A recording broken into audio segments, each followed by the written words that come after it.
Hey, everybody. Welcome. Glad you're here for yet another late night conversation. Should be a good one, as always.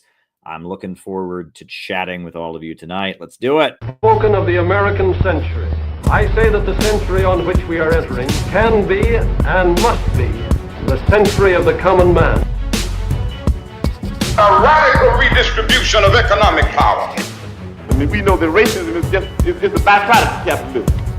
Everything would be all right if everything was put back in the hands of the people.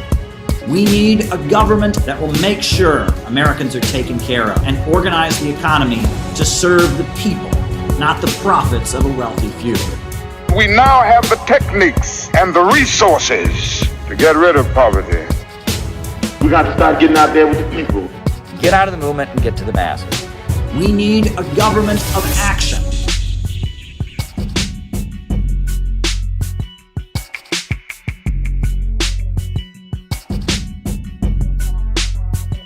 Welcome, everyone. So glad to be here with all of you tonight. I went to the movies with my wife this evening. We had a great time. I'll tell you more about it maybe in the second half, but it was really, really great. And now I'm here with all of you, and a lot of exciting things are in the works.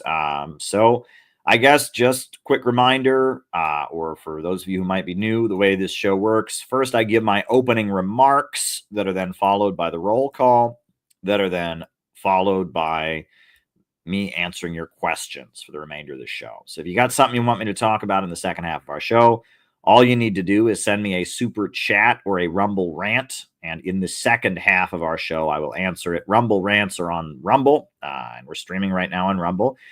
Super chats are on YouTube, and we're streaming right now on YouTube. If you happen to be watching on Facebook, I cannot see you, so you'll need to send your question via YouTube or Rumble. But I answer people's questions. That's what makes the second half of the show so spectacular. I'm really glad to be here with you all tonight.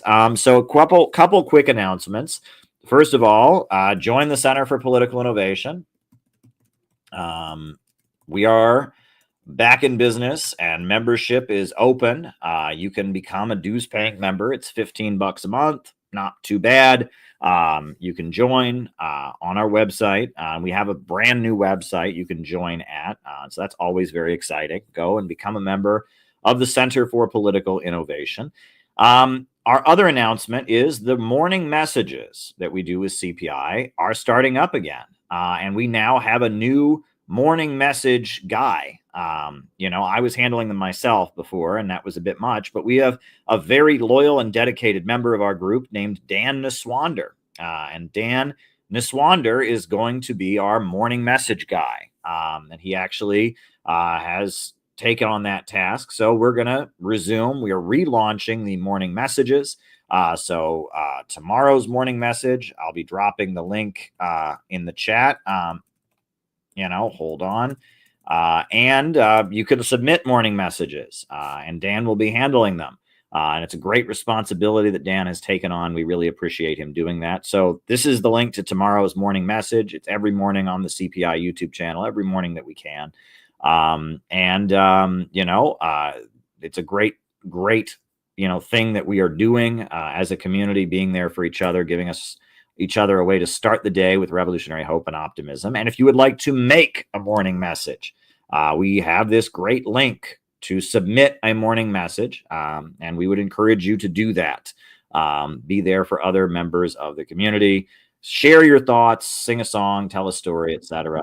It's about staying engaged. That's the purpose of the morning messages. You got to stay engaged and stay connected. So yeah, submit a morning message through this lovely link. All you have to do is upload the video, and it sends it to our YouTube channel. So there we go. Yes, Dan says, please send messages. Let's build community. And we got one lined up for tomorrow, and I'm sure people are going to do great. So wanted to mention that as well. Now, as I said before, the way these streams work, first I give my opening remarks. And my opening remarks are then followed by a roll call. And then after that, I answer your questions. So if you got something you want me to talk about in the second half of the show, by all means, send a Rumble rant or a super chat. Rumble rants on the Rumble, super chats on YouTube. If you're on Facebook, you got to go to Rumble or YouTube. I can't see the Facebook right now. That's how it works. So I'm looking forward to answering your questions. There's a lot that's happened in the news lately that I can comment on. There's Matt Gaetz, Tulsi Gabbard. There's a lot going on. And I will be commenting on that, but not tonight. Tonight, I'm going to take a break from news commentary. I suppose I can answer people's questions if they have questions in the second half of the show, but I'm going to take a break from news commentary and world events. And I'm going to talk to you all about a historical topic that we have discussed on here previously, if you've been listening to these streams for a while.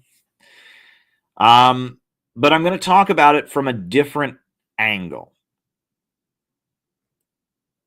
And so tonight, I will be talking about a historical figure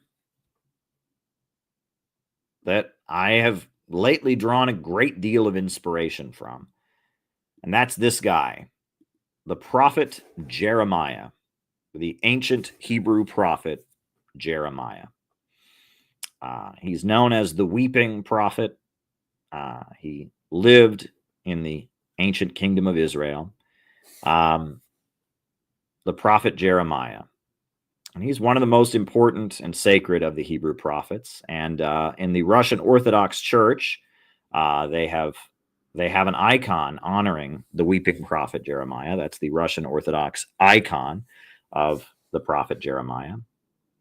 But the story of the prophet Jeremiah and the context in which he lived, and really the tragedy that he was at the center of, which is the fall of Israel and the conquest of Israel by Babylon, has a lot to tell us in our time, right? And it's very, very related to everything that we talk about on these streams. And I think we are actually in a rather pivotal moment in relation to all of that.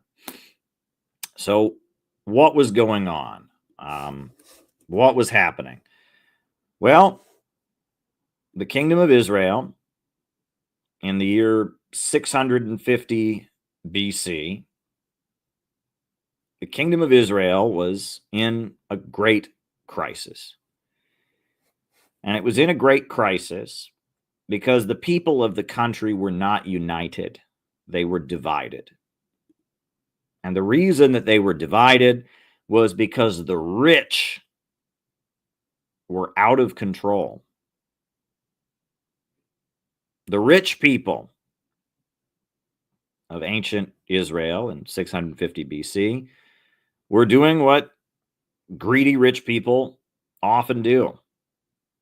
They were screwing over the rest of society. They were finding loopholes in the Hebrew law that allowed them to use poor people as slave laborers. And that was a pretty nasty thing to do. But if a rich person in ancient Israel, if they wanted to have a new mansion built, they found loopholes in the ancient Hebrew law which they could force their fellow citizens to be slave laborers. In addition to that, the Hebrew law specifically said that the widows, women whose husbands died, had to be cared for, and that orphans had to be cared for, and that there had to be justice for the poor, and that certain accommodations had to be made to make sure that people were not left behind. But this was being forgotten, and the widows and the orphans were being forgotten and starving and hungry, and poor people were being tricked into doing slave labor. And in addition to that, the rich people, they were engaging in pagan rituals. And up in the hills, they built these strange temples to the god Baal, which is the golden calf. And they would sacrifice their children, infant babies, to the god Baal, because, the pagan tradition is if you give up something very, very important to you, then the demon god will give you something very, very special. So back in those days, having a child was a very, very important thing. Often women died in childbirth, or babies didn't make it, or whatever. There was a very high infant mortality rate. So if you had a baby and the baby lived, that was a very valuable thing. So if you then took that baby and you burned that baby on an altar to to this demonic being called Baal, then you might get a lot of good luck in your life. So the rich people were up on the hills, sacrificing their infant babies to the god Baal. They would also have wild sex orgies while they were sacrificing their babies to Baal, burning their babies alive. Meanwhile, they were using poor people as slave laborers to build their mansions. Meanwhile, they were letting the widows and the orphans starve on the street, and they didn't care about them. And the country was coming apart. People didn't believe in the country. And they had an enemy just to the north of them called Babylon. And there were some among the rich who realized that Babylon was getting stronger, and that if the ancient kingdom of Israel could not unify to defeat Babylon, then if they could not unify, then Babylon was going to invade and take them over. And there was a king called Josiah. And King Josiah was a rather smart guy, and he saw what was happening throughout the kingdom of Israel. And he saw how the widows and orphans were abandoned on the streets.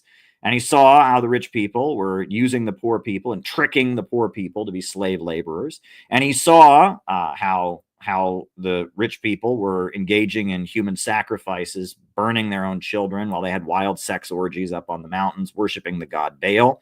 And the King Josiah didn't like this. But the King Josiah found among the very poor people of the kingdom of Israel, there was a very young man, like a teenager, like 12, 13 years old. There was a young man who was a very, very good speaker, and he spoke in poetic form. And God had given this young man the gift of speaking in a very charismatic, passionate, and poetic way. And from the time that Jeremiah was a very young boy, he had this ability to enchant crowds with his poetic speeches, his poetic sermons. And Jeremiah was going around, even at a young age, 12, 13, 14, saying that the way the kingdom of Israel was operating was wrong, and giving these very poetic speeches and sermons, condemning the gap between the rich and poor, condemning the rich for leaving the poor behind, condemning the human sacrifices, condemning the abandonment of the widows and orphans. And he had a following of people who thought he was very charismatic. And so King Josiah realized that if the kingdom of Israel did not abandon its evil practices, and if the rich, especially, it was the rich they were talking about. He wasn't worried about the poor people. The poor people were still living in a righteous way. But it was the rich. If the decadent rich did not stop abusing the people, if they did not stop their evil practices, they were going to be conquered. So King Josiah, being the king of the country, elevated Jeremiah. And Jeremiah went from being this obscure boy from a poor background who was very good at speaking, and Jeremiah became a famous prophet, a famous preacher in the kingdom of Israel. And he went around the kingdom of Israel urging the people to repent and urging them to change. And if you read the book of Jeremiah or the book of Kings or the book of Lamentations, these are all the poetic sermons given by the Hebrew prophet Jeremiah. And I'll show you. These are cries for social justice. This is Jeremiah 5:26. Among my people are the wicked, who lie in wait like men who snare birds, like those who set traps to catch people. Like cages full of birds, their houses are full of deceit.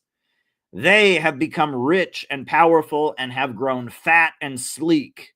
Their evil deeds have no limit, and they do not seek justice. They do not promote the cause of the fatherless, and they do not defend the just cause of the poor. That's pretty powerful stuff. Right? And you read, the book of Jeremiah is very long, 50 chapters, filled with beautiful poems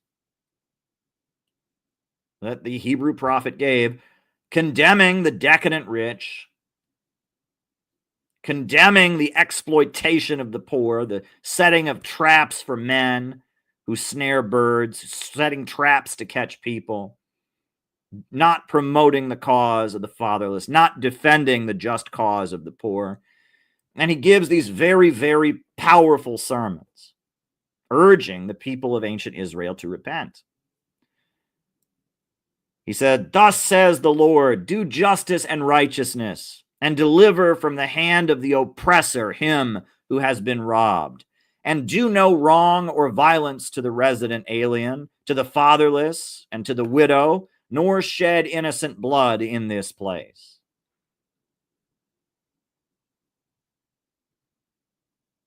And so, Jeremiah, the weeping prophet,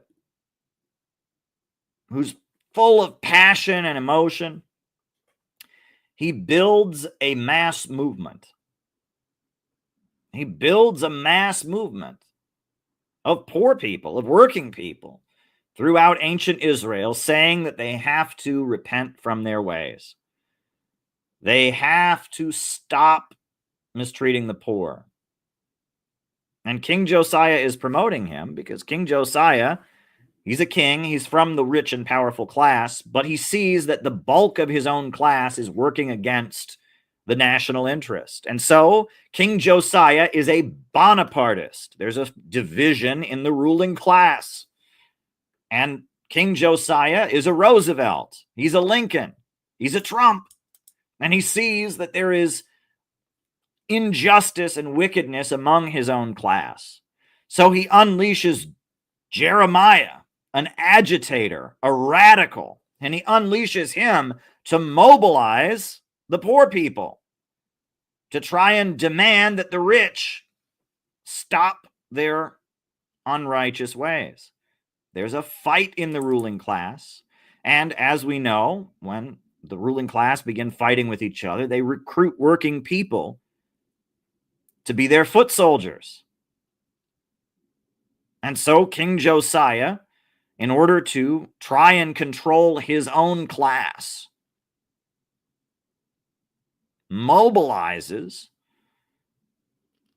a mass movement and uses the very talented and prophetic speaker Jeremiah, the weeping prophet who's been preaching since a very young age, uses him to build a mass movement. And the poor people of Israel march through the streets, and they put on sackcloth, and they demand, repent, repent, repentance. We've got to abandon our evil ways. And it's a mass movement. It spreads all throughout the country. And who are Jeremiah's worst enemies? The priests. The priests can't stand Jeremiah.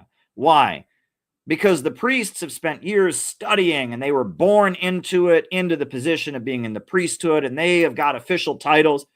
And Jeremiah is just a poor kid who just happens to have been given the gift of prophecy by God. And they think that he is a fraud, and they think he's not qualified to be speaking on religious matters. And the priests cannot stand Jeremiah.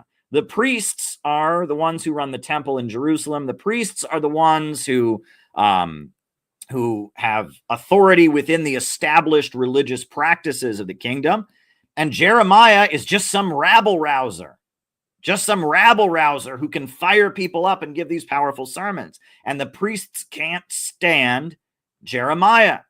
They consider him to be unfair competition because they worked really, really hard to move up within this clergy, within this hierarchical institution. And he is just out on the street preaching to people and mobilizing a mass movement and telling people to put on sackcloth and rally against the rich. And of course, the priests, they love the rich because the rich are the ones that pay for their temples. And Jeremiah makes the priests really, really angry because there's one particular temple that is really corrupt, that is tied in with the decadent rich, that has been participating in some of these pagan rituals and baby sacrifices, that has been helping them find loopholes in the law to entrap poor people to be slave laborers. And so Jeremiah and his followers, they want the temple of, I think it's Eroth, they want the temple of Eramoth to be shut down. And of course, the priests can't stand this, that not only is this rabble-rousing Jeremiah, he's not a priest like they are. He didn't study the scriptures for years and years. He's just some poor kid who started preaching. But on top of that, he's going to shut down one of their temples. They can't stand Jeremiah. And they want to do everything they can to persecute and prosecute Jeremiah. One day, Jeremiah, to make a point, he engages in some street theater. Right? He says that if we don't start becoming united as a people and treating the poor better, if we don't repent from our unrighteous ways, we're going to be conquered. And so what does Jeremiah do to make the point? He puts a yoke on himself. A yoke is what they used to lead cattle around with, right? And so he puts a yoke on himself and he says, look, we're going to be slaves. We're going to be in a yoke if we don't change our ways. And he walks around with this yoke on. That's his street theater. Look how I have a yoke on, just like an ox, right? I have a yoke around my neck. I'm a slave. That's what we're going to be. We're going to be slaves if we don't repent from our ways, if we don't change. And so the priests, they find a false prophet. And this false prophet, who's paid by the priests and the clergy, the corrupt priests and clergy, who's paid by the rich and powerful, he comes down and he grabs Jeremiah and he breaks the yoke, the wooden yoke around his neck. And he breaks it. And he says, you take that yoke off. And he breaks it. And he says, stop this. And he breaks it. And Jeremiah says to him, you have broken a yoke of wood, and you have created for ourselves a yoke of iron. Meaning that, hey, I'm walking around with my wooden yoke here making a point, and you're not listening to me. And when that yoke comes, it's going to be made of iron. This Jeremiah guy does not cut any punches. He is very fired up.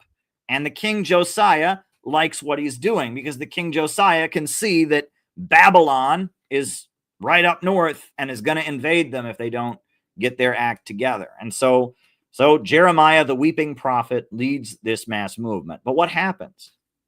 Well, King Josiah dies. King Josiah dies, and a new king comes in. And that new king who comes in, he loves to go to the wild sex parties and human sacrifice parties up in the mountains. And he thinks it's great that poor people get used as slave laborers. And he doesn't care about widows, and he doesn't care about orphans. And so when the new king comes in, there's no one to protect Jeremiah any longer. So the head priest, Pashur, son of Emer, decides now is my chance. And he has Jeremiah the prophet beaten and put into the stocks. Right? This is, you think about the pillory, the stocks, right? Where they put your head and your head and your hands into a thing where you can't move, and people throw rotten fruit at you. And so Jeremiah, who was this great prophet and this great leader, he's arrested and he's beaten severely and he's put into stocks. And after he's released from the stocks, he says, I will make you a terror to yourself and all your friends, and with your own eyes you will see them the fall of the sword of their enemies. I will give all Judah into the hands of the king of Babylon, who will carry them away to Babylon and put them to the sword. I will deliver all the wealth of this city into the hands of the enemies, all its products, all its valuables and treasures to the king of Judah. They will take it away as plunder and carry it off to Babylon.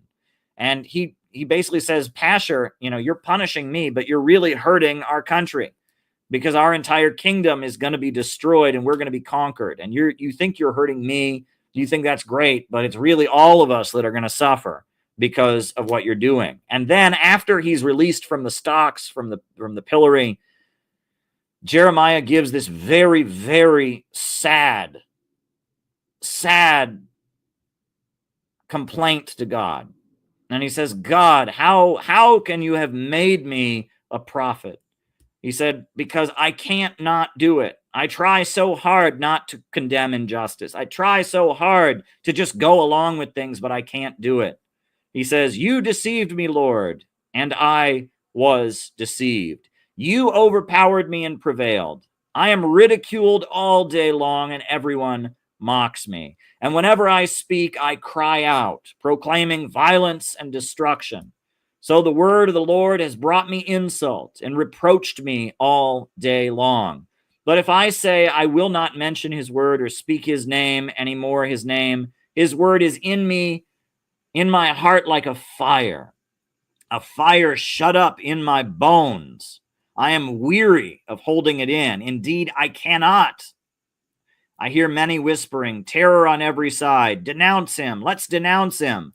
All my friends are waiting for me to slip, saying, perhaps he will be deceived, and then we will prevail over him and take revenge on him. And what is he saying here? He's talking about how hard it is. He can't not speak up. And he wishes he didn't have to speak up. He wishes that he could just let the rich people continue their evil ways. He wishes he could just forget about the widows and the orphans and the poor people. But he just can't do it. He just can't give up on things. He sees injustice. He knows what's right. And the word of the Lord burns within him in his heart like a fire. And he just can't get beyond speaking the truth. And it's painful for Jeremiah. It's deeply, deeply painful for Jeremiah, because he has to speak up, and he just has to tell the truth. And then what eventually happens? Well, long story short, he was right. Ancient Israel gets invaded by Babylon and collapses. And the people are taken into slavery. And Jeremiah flees to Egypt. And the scribe Baruch writes down his poetic poems. And that begins the time that the Hebrew people are colonized. And Jeremiah was warning them all along, if we don't change the way we operate, we're going to lose our country. But they wouldn't listen. King Josiah promoted him, but the new king persecuted him. And the decadent rich just continued their evil ways. And the country was destroyed. Now, why in the world am I talking about the prophet Jeremiah on Friday, November 15th, 2024? And why is this relevant to our time? Well, it's relevant to our time for a number of reasons. But before I get into that, I want to talk about something. I've talked about this on these streams before, but it's been a while. But I want to talk about an image that I am very, very familiar with, having, been part of the Occupy Wall Street protests and spent quite a bit of time in Lower Manhattan during the year of 2011. I was in Lower Manhattan all the time doing Occupy Wall Street. I think I would like to talk about this. So, if you've ever been to New York City and you've ever been to Wall Street, very close to Wall Street, because Wall Street itself is not that big, but very, very close to Wall Street, there is a place called Bowling Green Plaza. I don't know if you've ever been to Bowling Green Plaza.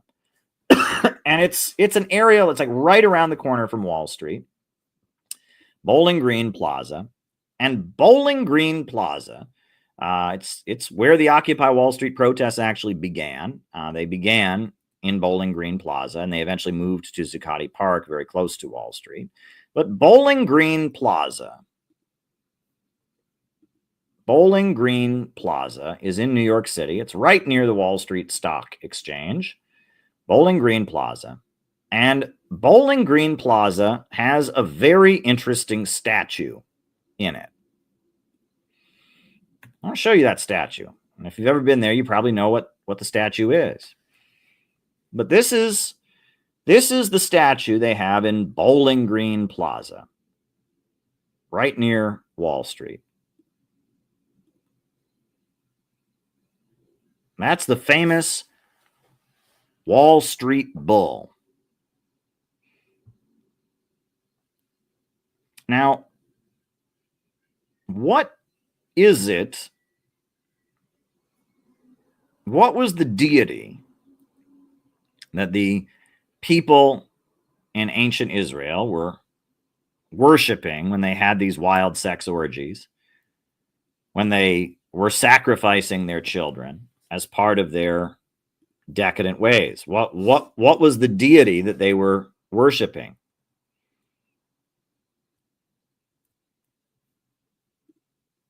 What did the deity look like? I think you can probably guess.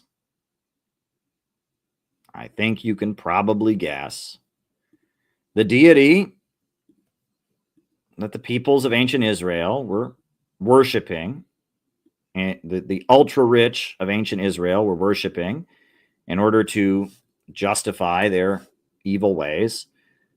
That deity, it looked something like this. All right? I'm just going to put it on the screen.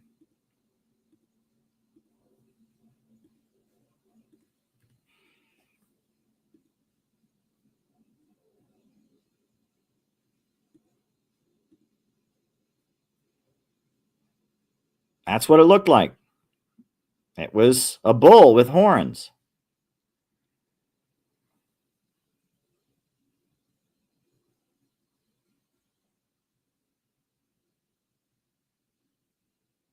Now, why is it in Christian civilization and in Abrahamic traditions mostly that the devil has horns? Why is that?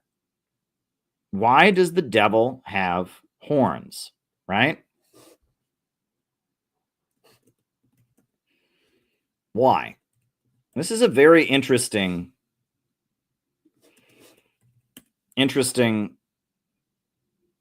kind of rabbit hole to go down. Why does the devil have horns in the Abrahamic tradition? Right? I mean, we know evil can look like many different things. So why does evil have horns?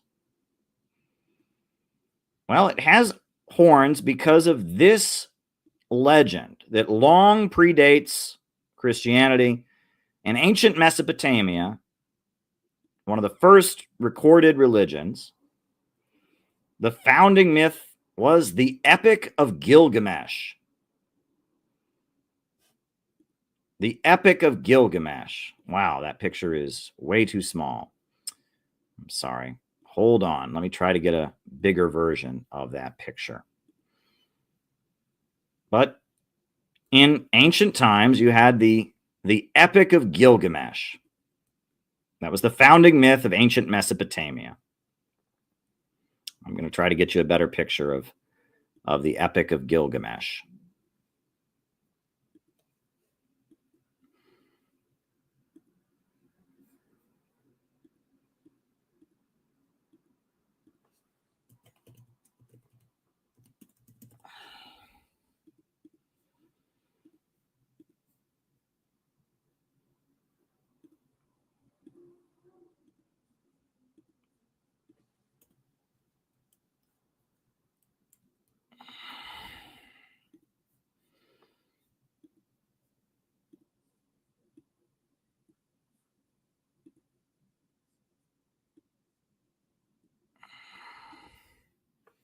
Just trying to get you a picture here so you can see it.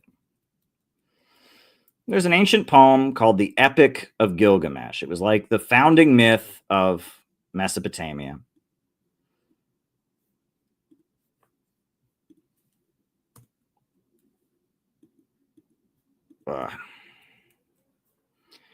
And the big event in the Epic of Gilgamesh is when Gilgamesh, the hero, the founder of Mesopotamia, he fights a bull. There's this bull called the Bull of Heaven. It's this mighty, powerful bull. And Gilgamesh is only a man. And he battles against the Bull of Heaven. And he wins. He defeats the bull. And that myth in ancient Mesopotamia was used to teach why human beings are not the same as animals. The bull was bigger than Gilgamesh the man. The bull was stronger than Gilgamesh the man, but Gilgamesh possessed intelligence. And Gilgamesh was able to defeat this big mighty bull because he possessed human intelligence. And with his human intelligence, he was able to outsmart the bull, and he defeated the bull. But you will notice that throughout the ancient world, whenever people are engaging in evil, they suddenly start worshiping a bull. Right? There's the famous story of the golden calf. Right? While Moses, the book of Exodus tells, while he was up on the mountains, and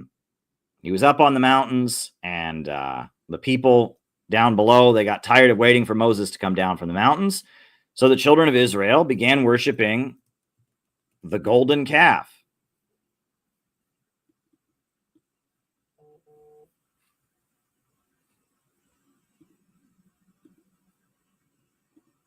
Let's talk about the golden calf.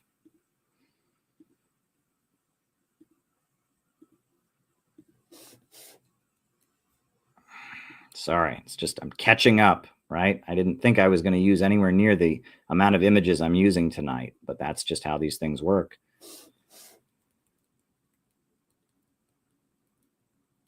And whenever people start doing something evil in the ancient world, they always end up worshiping some kind of deity that looks a lot like a bull and has horns. And here we've got, right, this is while Moses is up on the mountain.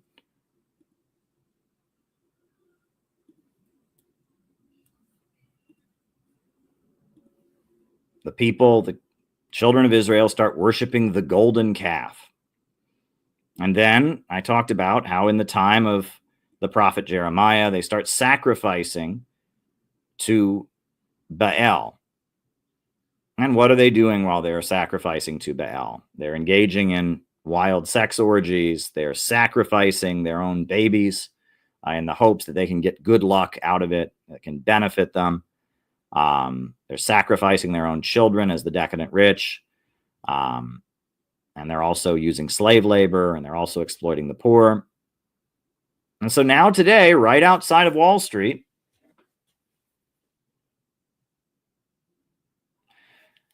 we've got the golden calf.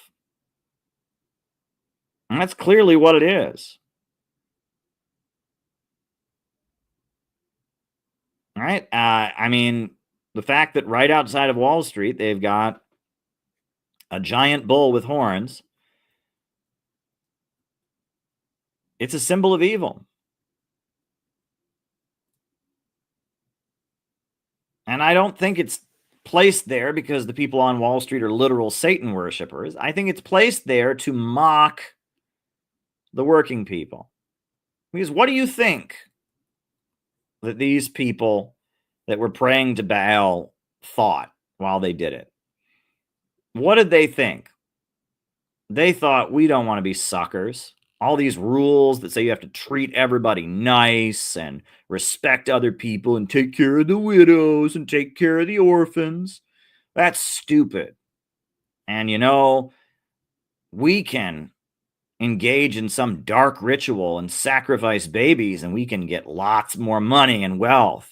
And we can find loopholes in the law where we can get poor people to work for us because we're smarter than them. And it's a mockery. They are laughing at poor people. They're laughing at working people who believe in right and wrong. And they think that they're smart and cunning and ruthless. And so, of course, just like those people that sacrificed the babies to Baal, now the evil Wall Street ruling class of the United States, they have Baal on Wall Street. And not because they're literally worshiping a deity called Baal, but because they consider it to be a kind of inside joke and mockery of those of us who believe in right and wrong. It's the golden calf, but it's more than that. They're animals. And the reason that the devil has horns, and the reason that they all start worshiping bulls whenever they're doing satanic things, is they are repudiating the essence of what it means to be a human being. They are repudiating their intellect and their morality, and they are embracing might makes right. And that's what Satan or the devil represents, and that's why he has horns. He's got big giant horns, and he says might makes right. There is no right and wrong. Compassion and kindness and caring for other people is for suckers. And we don't want to be smart human beings that are capable of thinking. We want to be the bull. We're repudiating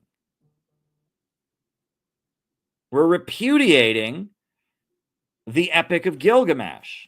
And we're saying we prefer the bull. They're saying we prefer the bull.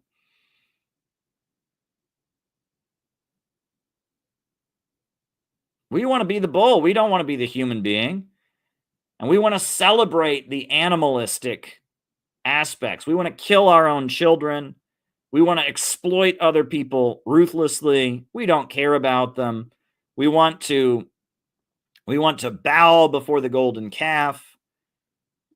And it is the same belief system that the ancient decadent rich of ancient Israel, against whom the prophet Jeremiah was preaching, had the same ethical system and the same beliefs that the Wall Street money class of our time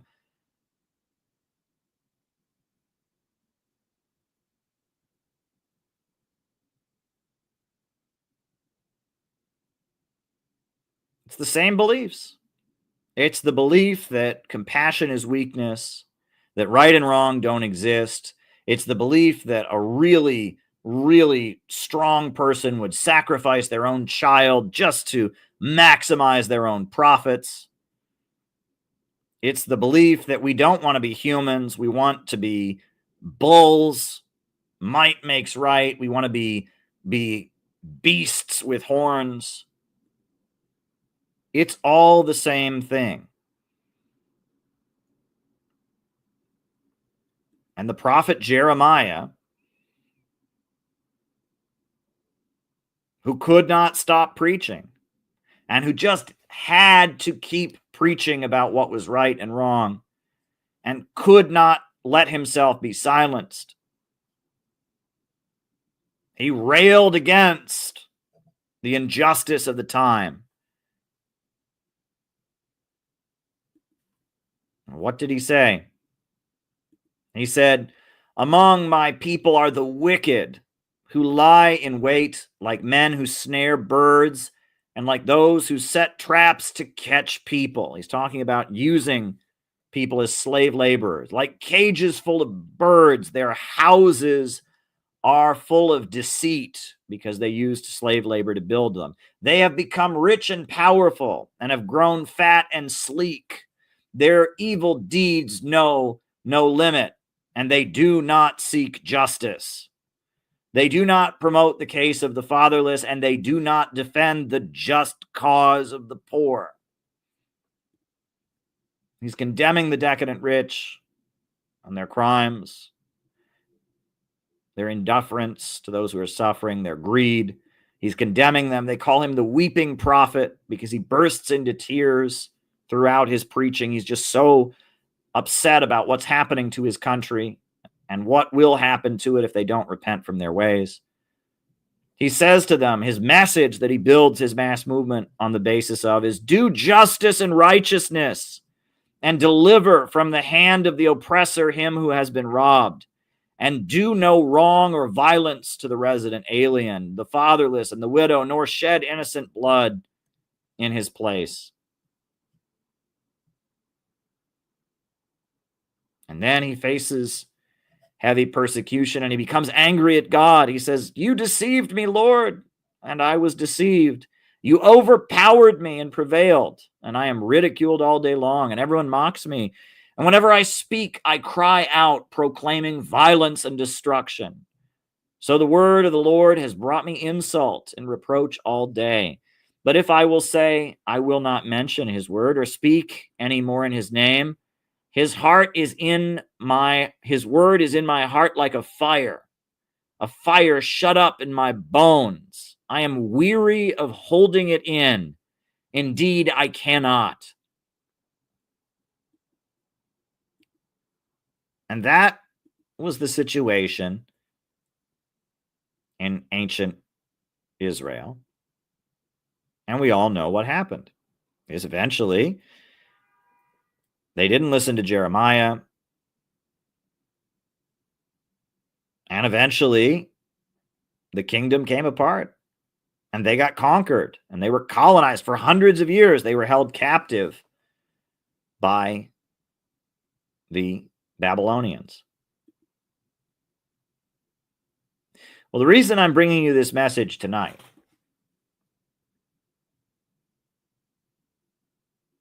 is because I want you all to understand how serious the situation is in our country right now. They are unpaving the roads in 19 different U.S. states. The roads are literally unpaved. I was just talking to my family in Ohio, and they talked about how in rural areas, people don't have access to hospitals. They have closed down the hospitals.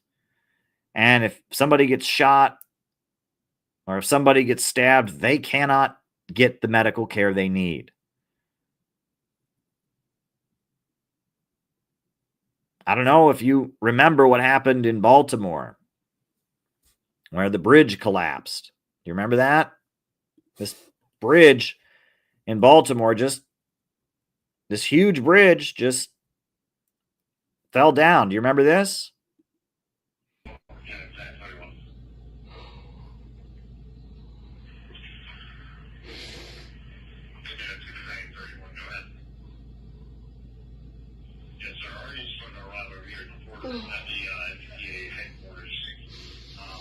If this isn't a sign that something has got to change desperately, that we have got to change the direction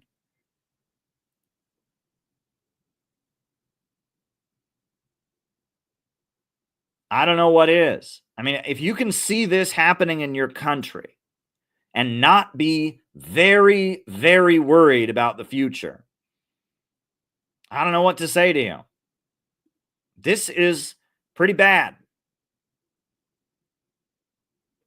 And at the same time that our country is rotting from within, and young people can't afford to go out on their own and live, and they're stuck in a lifetime of low-wage, short-term service sector jobs, and inflation is making it impossible to afford food, and working families are being squeezed, The rich and powerful have decided now would be a great time to go have World War III with Russia. And they've spent billions of dollars escalating and pushing the confrontation with Russia. And they also think, hey, it might be a great time to go have a great big war with China. That's a great idea. Let's just go have a big war with China, the country with the largest population in the world, second largest economy in the world, huge military. Let's go have a war with them. And while we're at it, let's go have a war with Iran and the Islamic Republic of Iran. Let's have a war with them. And let's have a war with Venezuela and a war with Cuba. Our leaders, on the one hand, they've let our country rot. And on the other hand, they've let our people suffer. And on yet another hand, they're trying to provoke a new world war.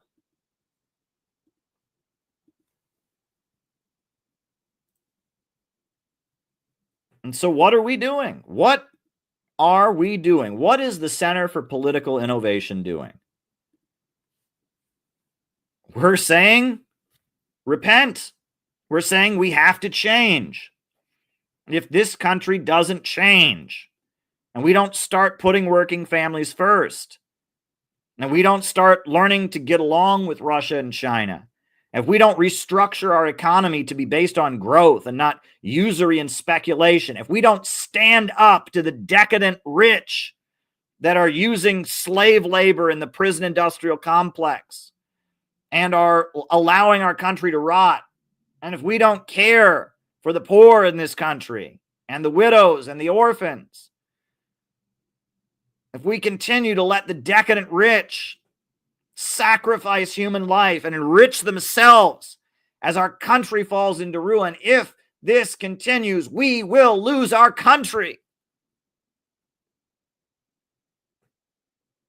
And that has been our message at the Center for Political Innovation for a long time. This must stop. This must change. Now this country has got to change its direction.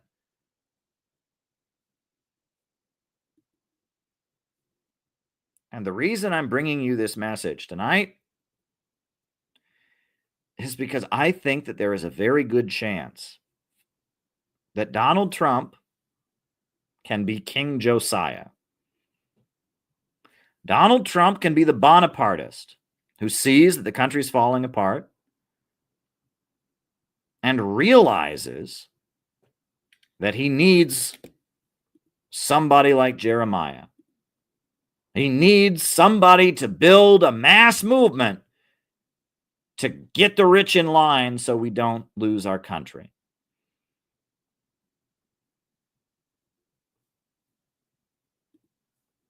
And I think that as Donald Trump enters office, at war with the intelligence agencies, at war with the mainstream media, at war with many of the rich people, the overwhelming majority of the rich people that did not want him in office, Donald Trump is going to realize that he needs agitators. He needs rabble-rousers to speak the truth. And that we have to position ourselves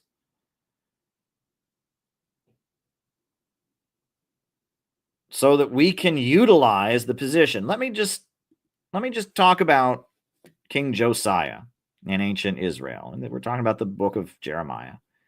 Do you think that King Josiah was a communist? No. He was a king, a feudal monarch. Do you think that King Josiah necessarily even cared about the poor people? I don't know. I'm not in his head. Maybe he thought he did. I don't know. But the reason that King Josiah utilized Jeremiah was because he wanted to keep the country together. And in order to keep the country together and not have the country be conquered and not lose his kingdom, the rich had to get their act together. And so, as a king who's trying to keep his kingdom and sees the rich people running in different directions and scattering, King Josiah said, look, somebody's got to do it. Somebody's got to build a movement. Somebody's got to preach the truth, and somebody's got to help me stop these rich people from destroying the country. So I need to find some crazy kid from the countryside who thinks he can hear the voice of God and is preaching in poetic ways. So be it. Right? And it was because of King Josiah that Jeremiah's movement became massive in ancient Israel, because a member of the ruling class who had enough vision to see that the country was going down the pipes said, you know what? I need a mass movement. I need an agitator. And that's why Jeremiah was able to build his movement. Now, I don't like to play coulda, shoulda, woulda, or what if games, but for a moment, let's do this. Imagine what could have happened if King Josiah had continued to fight against the rich and powerful and continued to build up Jeremiah's movement. And Jeremiah had built an even bigger movement, and it had gotten stronger. And imagine if the rich people who wanted to keep their sex orgies and wanted to keep their slave laborers and all of that tried to assassinate or remove King Josiah in a coup. What would King Josiah have had to do? He would have had to call on Jeremiah to build a mass movement to surround his palace, to fight off the decadent rich. And that is the process through which revolutions happen. The ruling class divides, the people are brought into motion, and then the people begin to write their history. And you can see how, if King Josiah had lived and had been facing all-out destruction at the hands of his own class, he would have had no choice but to allow the mass movement of people that he'd created to flourish and blossom even stronger. He would have had to fully empower the poor and working people, to just completely destroy the decadent rich, to smash their idols and their temples, and to tear down their houses built by slave labor, and to redistribute the wealth that they had taken and stolen from the people. The only way Josiah would have been able to withstand an all-out attack from his own class would be to fully empower and embolden the mass movement that Jeremiah had created. And that was really what Jeremiah was calling for. He said the only way that our kingdom of Israel can survive is if we completely break from our ways. We completely abolish these evil practices. We start caring for the poor. We start caring for the hungry. We stop the slave labor. If the decadent rich and their evil practices are destroyed, then we can live. That's what Jeremiah wanted. Jeremiah wanted a revolution. He wanted a revolution. The king may have used him because he thought maybe he could be a balance or he could bring things. But Jeremiah, he wanted a revolution. He wanted the kingdom of Israel to go completely back to God. And he wanted the decadent rich to be completely swept away. That's what he wanted. He wanted a revolution. He was a revolutionary. And King Josiah was so desperate that even this mighty king had to empower a revolutionary, because it was the only way he could try to counterbalance the rich.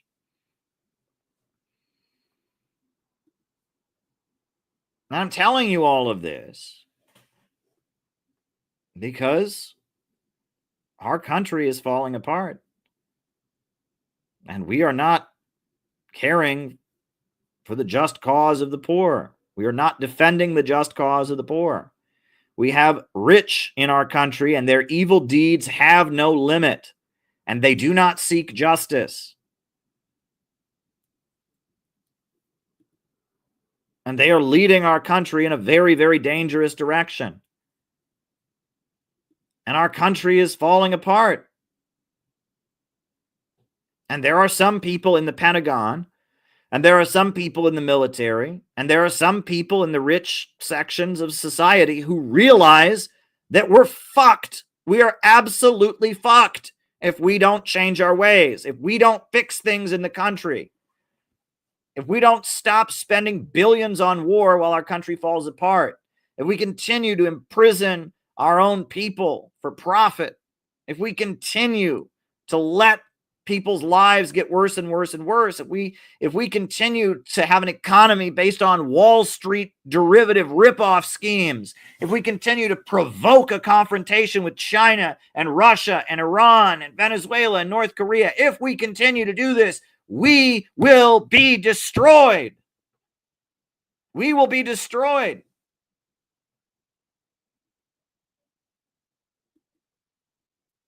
And you know this, and I know this, and I think the people of the country know this in their bones. They don't know why. They don't have the understanding of why, but they know this, and that's why they voted for Donald Trump. Because Donald Trump said he would stand up to the rich and powerful, and Donald Trump said he would stop spreading war around the world, and Donald Trump said he would drain the swamp and get rid of all the corrupt bureaucracy in the government. The American people voted for Donald Trump because they could see that this had to stop. And they don't have the understanding that we have why it's happening. They don't know exactly what's going on, but they understand that we are losing our country. And that if we don't repent and change our ways, if our society doesn't start practicing social justice, we are going to be conquered. We're going to be destroyed. That is why they voted for Donald Trump. And Donald Trump is now taking office. And he's taking office in a very strange way. He appointed Tulsi Gabbard as the Director of National Intelligence. And that was nothing but a gigantic FU to the CIA. Because Tulsi Gabbard went and supported the Syrian government when the U.S. government was trying to overthrow it. Tulsi Gabbard has talked about the biolabs in Ukraine where chemical weapons were being created by the American government and exposed the biolabs. Tulsi Gabbard is the anti-CIA, and he appointed her to run the CIA. AOC was furious about it. Did you see this? AOC can't stand that Tulsi Gabbard has been appointed. And we haven't even gotten to Tulsi Gabbard potentially having access to national security information. And Russia loves it, loves her. And I actually think almost more than Matt Gaetz, Tulsi Gabbard's appointment is devastating. And Tulsi Gabbard's nomination, as much as she says that she's an anti-war person, she's not. Yeah. She supports very... How is she not anti-war? She wants us to not escalate war with Russia. She wanted us to not try and overthrow the Syrian government. That sounds pretty anti-war to me. Just because she reaches out and tries to make friends with different countries around the world, that doesn't make her not anti-war. Yeah. She supports very pro-war individuals, including abroad. In Syria. And let's be abroad. Yeah, that's what you do when you try to not have wars. You reach out to different countries. That's, she supports very pro-war people around the world. That's what you do when you don't have war. You sit down and you talk and you negotiate. AOC. She doesn't get it.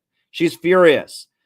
But I can also tell you another reason that they're furious about Tulsi Gabbard being made the Director of National Intelligence, the one that the CIA and the FBI and the military intelligence agencies and all of them would be accountable for. I'll tell you another reason that they're very angry about it.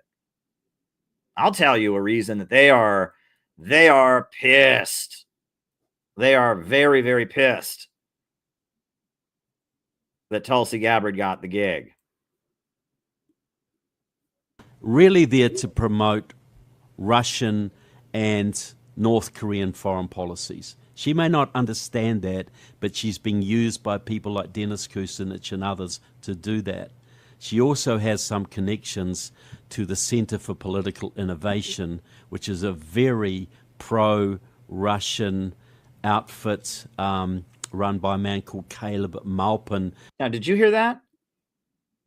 She also has some connections to the Center for Political Innovation, which is a very pro-Russian outfit run by a man called Caleb Maupin. I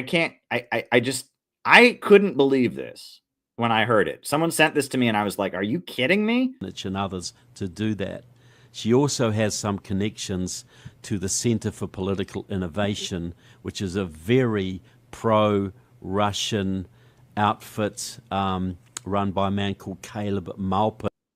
Now, when I heard that, I was like, are you kidding me? I've only met Tulsi Gabbard once in my life. I went to an event in New York City about opposing Saudi Arabia and their spreading of Islamic terrorism, and I got to ask Tulsi a question at the event, and it was great, but that was it. That was it. But yet, they said she has connections to me, and I thought, oh, okay, well, I did meet her once. Okay. But then I noticed Tulsi Gabbard started doing interviews about Kamala Harris long before Kamala Harris was the presidential nominee. I mean, we're talking 3 or 4 years ago. And I noticed in those interviews, it was very, very clear that she had read a certain book that somebody wrote about Kamala Harris. And I was like, oh. And I asked around and I talked to some people and I was like, oh.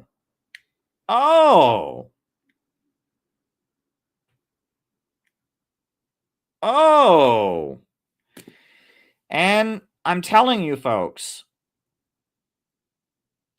you have to make a choice. And the reason I'm telling you all of this, and the reason I'm giving you this presentation tonight, is because I want you to understand why we've done a number of things that we are doing, right? Because, look, there are some people that just want to be old man yells at cloud. Do you know the reference to old man yells at cloud?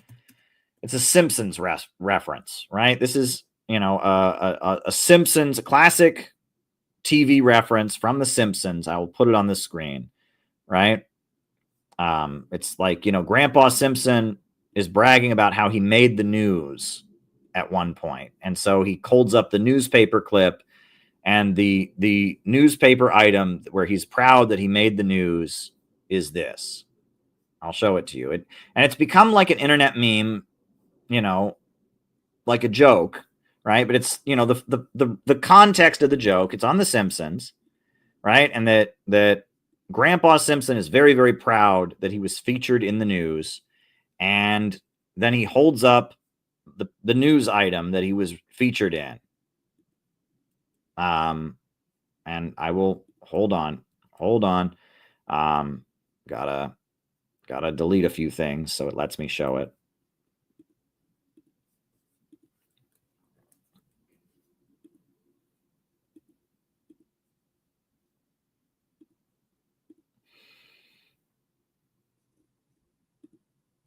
And that's the news item that Homer Simpson brags about. Look, I was in the newspaper, and it's old man yells at cloud.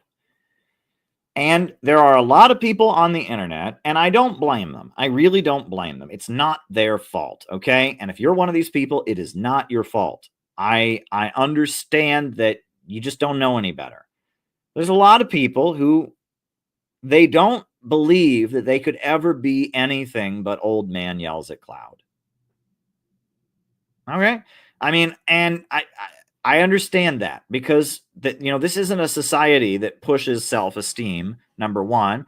And on top of that, we don't live in an age where people are involved in mass movements, right? We don't, Martin Luther King Jr. died long before I was born, long before any of us were born, right? We don't live in an age where people understand that they can change history by being involved in mass movements. And so a lot of people think that when world events happen, when Donald Trump wins the election, when Joe Biden wins the election, when when anything happens, all we can do is we can get on the internet and complain about it. And we can be old man yells at cloud. And I'm here to tell you, you don't have to be old man yells at cloud. We can actually change the world. That's what I'm telling you. And we have changed the world. If you look at what the Center for Political Innovation has done, we are a small organization. We're a very small organization, but we have had a massive impact on American political discourse. I am blown away by how much of an impact we've had on American political discourse. It's weird. It's uncanny. We're a small group of people. We've never been more than 300 people in total in our organization, but yet we have had so much of an impact because we do stuff. And what I'm telling you is that we're entering a period where the ruling class are fighting with each other, where Donald Trump is entering office at odds with the bulk of his own class. And we have an opportunity to not just be old man yells at cloud, but to actually enter a strategic alliance with factions in the ruling class and bring working people into motion and rescue our country from the nightmare it's in. We can actually stop this. Do you see that? We actually have a chance to make this not the reality of what our homeland is facing every day. We have the ability to make this not the future for the next generation, for your kids. And God damn it, if we have the ability to stop this, the ability to save our country, shouldn't we take it? Shouldn't we take it? And people don't want to hear that. They don't want to hear that because that's a challenge. And that puts responsibility on them. If you just sit back and say, oh, there's nothing I can do, then you can sit back and be old man yells at cloud. Oh. But I'm telling you, you can actually change the world. You can actually change the world. And that's, we, as the Center for Political Innovation, we're acting like people who actually want to change the world. And so what have we done as people who actually want to change the world? I'll show you. I will show you what we have done as people who actually want to change the world. Can make America great again. Only peace can make America great again. Only peace can make America great again. Only peace make America great again. Only peace can make America great again. Only peace make America great again. And when Donald Trump met with Kim Jong-un, the leader of North Korea, and moved towards unity on the Korean Peninsula, bringing together the Korean people, that was a great step forward. We've had already 3 wars.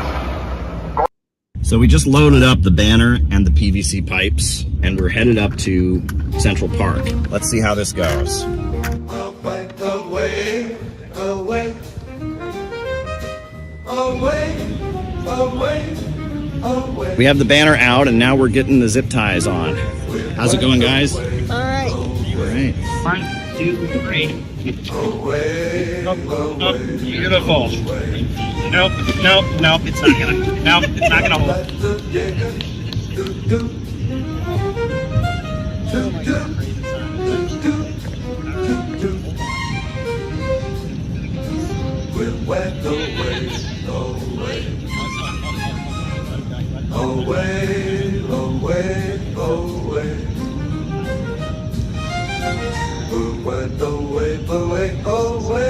So now we want to cut some poles in, cut the other pole in half.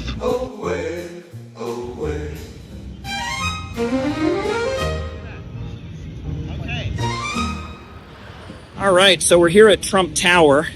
Noah and I made it. We seem to have lost track of Phil along the way. He stopped to buy some water. Hopefully he's with us soon, but mission is accomplished. We got the banner to Trump Tower.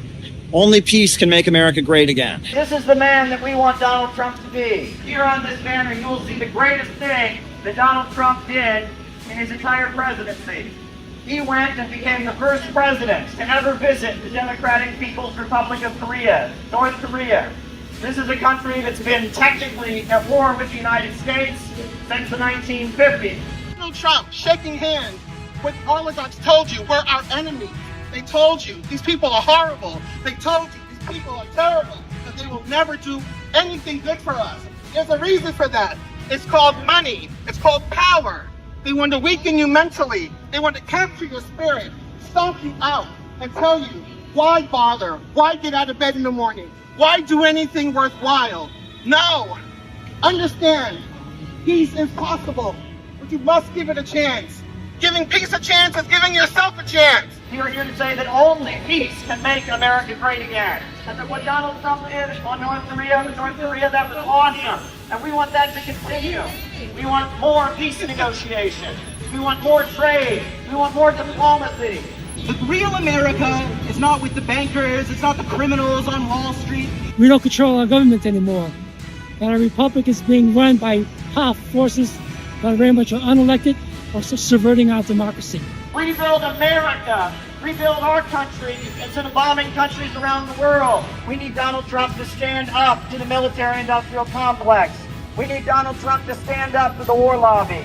We want to put America first and not the criminals who are lining their pockets on Wall Street with American taxpayer money to go bomb children overseas. Believe the oligarchs at your own peril. Believe them and sleep under a bridge. Believe them and not have a job. Believe them and understand you'll never have health care. Believe them and see what you get. Let's believe in one another. Let's believe that peace is possible. It's going good. I mean, people have been reacting well. Small crowds will form when we have the bullhorn out, and then we'll take a break for a little bit and they'll disperse. Earlier, the Secret Service came by. I thought that was interesting. I think we're making an impact. Russia's not our enemy. China's not our enemy. North Korea is not our enemy. Our enemy is the war lobby. Our enemy is the military-industrial complex. And if we really love America, we should demand that they take all the money they spend on bombs and tanks and weapons and rebuild this country. Only peace will make America great again. We need to go back to this moment when Donald Trump, the President of the United States of America, went to a country that we have technically been at war with since 1952 and said, let's give peace a chance. We want Trump to be a peace candidate. Every poll says that the American people want peace. We're out here doing amazing work today, speaking out loud and proud about what we should be doing about making the world a better place. I'm really excited about it. Everyone has been amazing. Our message is getting through to people. I heard people actually talking as I walked by, saying give peace a chance. We need jobs and schools and healthcare and education in this country, not wars around the world, not death, destruction, and militarism. Only peace can make America great again.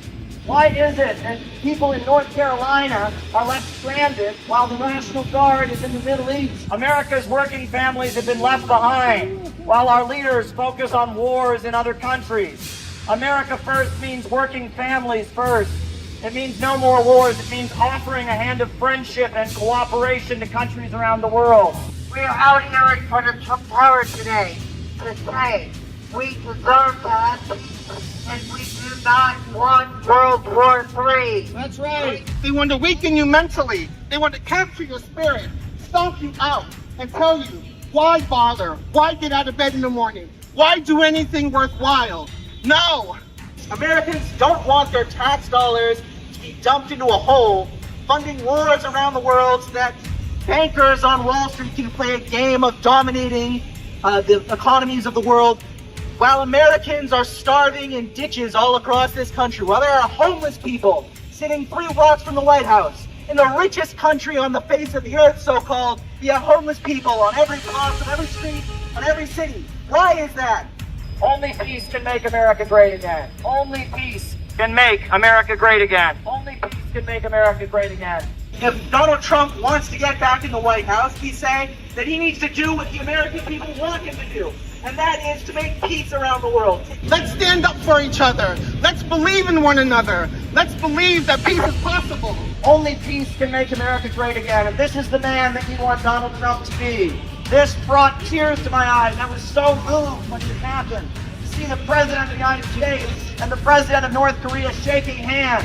This is what the new world could be. This is who we want Donald Trump to be. We want him to be a peace president. We want him to be a peace candidate in this election.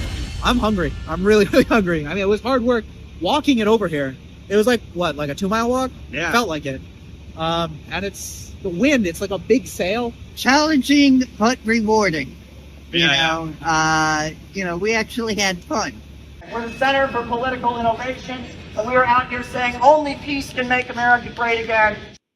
Yeah.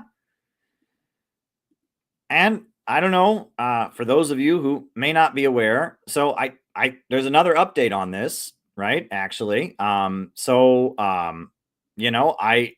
of you who may not have heard, so we got mentioned in the New Yorker magazine. New Yorker magazine, they ran this story about our peace. They mentioned our demonstration, our Peace MAGA operation. And I'll show you what they wrote about us. But there's a new development in this, kind of a small one, not a huge groundbreaker. Something just happened today. So, right. So in their story, right, they did this story, Trump show comes to Madison Square Garden. And then they said, they quoted me, Kamala Harris is an insane warmonger. An activist named Caleb Maupin said into a bullhorn, Kamala Harris is a product of George Soros and the U.S. regime change apparatus. He was standing in front of a banner that read, only peace can make America great again, over a photo of Donald Trump shaking hands with Kim Jong-un. So, folks, I went to my mailbox today to get the mail. And keep in mind, I have never subscribed to the New Yorker, but they did quote me in the recent issue. And look what they sent me. A bag. They sent me a tote bag. Look at this. They sent me a New Yorker tote bag to thank me for being quoted in their news story. Okay? Will you believe it? And I never gave them my address. So there you go. I was honored to have the New Yorker send me a tote bag. Maybe I should be a little bit more worried that they know my home address, but whatever, I'll survive. Exactly. Gabby, what the hell? What? Gabby's like, what the hell? Yes, they sent me a tote bag in the mail. They sent me a tote bag. How did they find your address? I don't know. I don't know how they found my address, but they sent me a tote bag. So, I'm just telling you, right? We can change the world. We really can. And I'm telling you, we're at this point, we don't want to be old man yells at cloud, right? If you want to be old man yells at cloud, by all means, just get on there and, everyone's a phony, everyone's a fraud. I'm the ultimate true real communist. Look at my Che Guevara costume. Look, we're not communists anymore. We're innovationists. And we are entering a strategic alliance with the forces in the government that are open to peace with Russia, peace with China, and rebuilding America. And we have no choice but to do that, right? That doesn't mean we're going to stop saying what's true. We are going to call out Donald Trump about Gaza, and we're going to demand that the USA stop supporting Israel. And if Trump does things that we disagree with regards to immigrant workers, with regards to religious minorities or whatever, we're going to speak against it. But we have to be strategic because we don't want to be old man that yells at cloud. And that's what the overwhelming majority of the internet is at this point. It's old man yells at cloud, right? It's, oh, well, I'm never going to change the world. I'm never going to be part of anything. And so I'm just going to yell all day long. We don't want to be old man that yells at cloud. We want to actually make a difference and change the world, like we did with the Kamala Harris book, like we did in many different instances. We have changed the conversation so many times, folks. I just saw the version. I wrote a book, you all know, called Marxism, MAGA, and the Coming Revolution, right? I wrote this book, right? I wrote this book 2 years ago. I wrote this book, Where is America Going? Marxism, MAGA, and the Coming Revolution. And there's an audio book of it. Comrade Tyler, he made an audio book of it. So you can listen to it for free online. You can listen to the whole thing. Tyler did a great audio book of it. But then after I published that book, we heard that the so-called president of Taiwan had come to New York City to beg for more weapons and to fight China. I don't know if you remember this. But Sa Ing-wen, she came to New York City to beg for more weapons, to provoke a confrontation with China. Well, this is what we said. This does not represent what the American people want. All the polls show that the American people don't want a new war. The American people are sick and tired of our money being wasted on bombs and weapons and destruction, provoking a war with China, provoking a war with Russia, while our trains are derailing, people in the United States are suffering, our water's not being purified, our railroads are falling apart, our power grids are falling apart, and yet we pour more and more weapons and money into some stupid confrontation with China. China is not our enemy. Wall Street bankers are our enemy. No more provocations against China. China is not our enemy. China is not our enemy. China is not our enemy. China is not our enemy. Get out of our country. Stop trying to sell war in our country.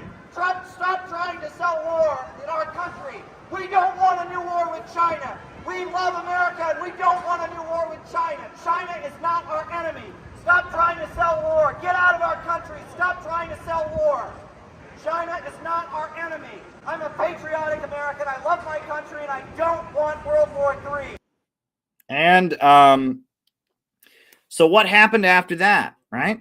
That was obviously a really big deal in China, that working class patriotic Americans confronted the president of Taiwan when she went to the United States to beg for more weapons. So what happened next, right? I didn't even think I was going to use any of these slides tonight, but here I am making slides last minute to show you, because I want you all to see, again, we're a small group, but we have been able to do so much to change the conversation, right? So then,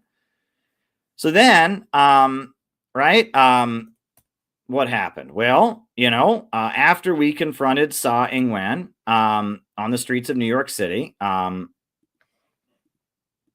on.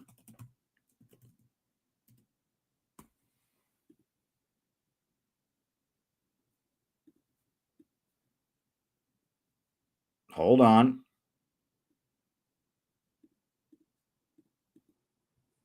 I, of course, was then interviewed in the main newspaper of China. Right? The like official, it's like the New York Times of China. It's called the Global Times.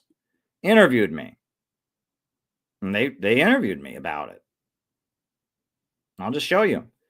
The Global Times of China interviewed me why we protest Tsai Ing-wen's visit to the United States, right? So I get interviewed by the main newspaper in China,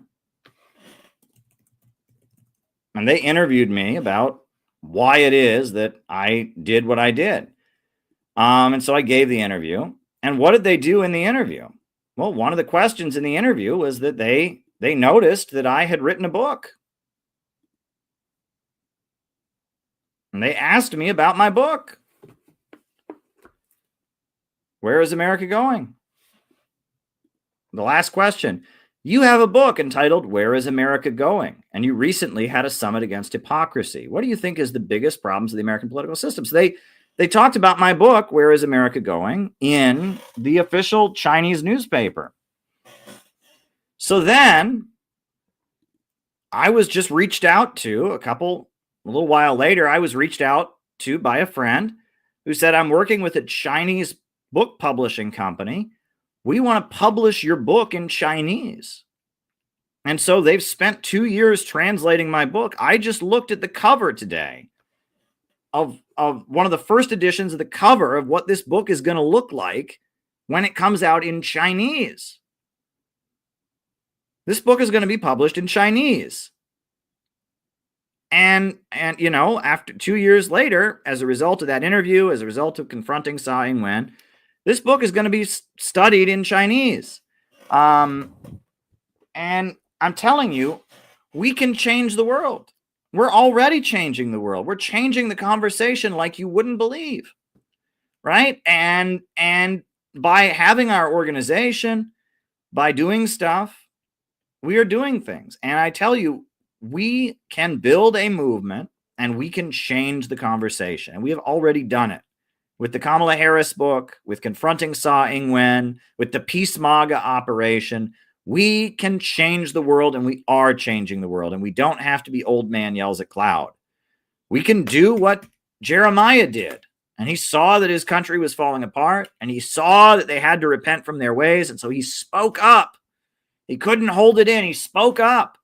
And because there was a division in the ruling class, and because King Josiah thought that, okay, this guy's can be useful to me, that created an opening where Jeremiah built a mass movement in the kingdom of Israel against the decadent rich and against their practices that were destroying the country. We have the opportunity to change the world, but we have to take it. We have to be brave enough to take it. It takes bravery to change the world. It doesn't take any bravery to be old man yells at cloud. It does not take any bravery to do this. Anybody can set up a Twitter and go, I hate Donald Trump. He's just as bad as Joe Biden. Fuck the world. There's no hope. Oh, I hate the world. Anybody can do that. But actually building an 8 by 12 foot banner, and lugging it over to Madison Square Garden to push the Peace MAGA message, that is hard. It's hard and it's risky. It's not, there's risk involved. You might get arrested. You might have a problem. But if you lug an 8 foot by 12 foot banner to Madison Square Garden, so we're here, right? And you lug it over to Madison Square Garden, you might get quoted in the New Yorker. You might influence the conversation. It's not easy to do, and it's risky, but it means changing the world. And I'm telling you, folks, we have the potential. We have the potential to change the world if we can use the moment that we're in. The fact that Donald Trump appointed Tulsi Gabbard as the director of national intelligence, the fact that he appointed Matt Gaetz as attorney general, the fact that, that Americans voted overwhelmingly to oppose these wars, the fact that the Libertarian Party that put on the Rage Against the War Machine rally, Angela McCurdle, who's a good friend of the Center for Political Innovation, the fact that she is friends with Donald Trump and Donald Trump has had dinner with her and all of this indicates that we could be in a position to really change the world and really flourish as an organization and really push the United States away from the trajectory of destruction that it's currently on. That's what we are doing. But we have to have the confidence to take the risk.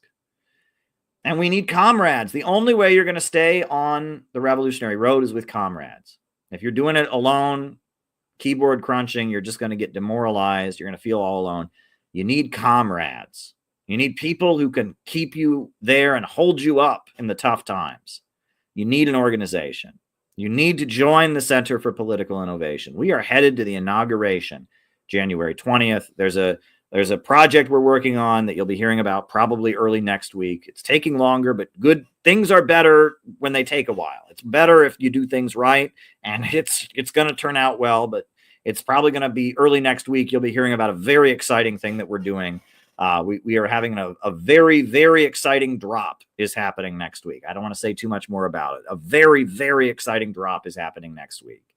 And then we're headed to DC.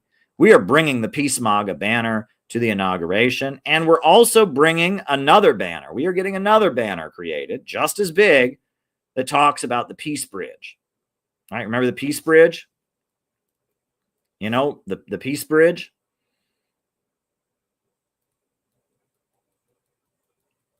We talked about the Peace Bridge before.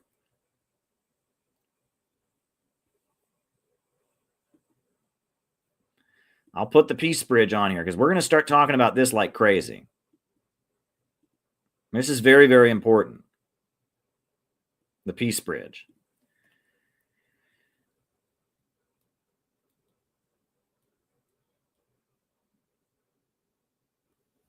It's extremely important. Let's just remind everyone about the Peace Bridge.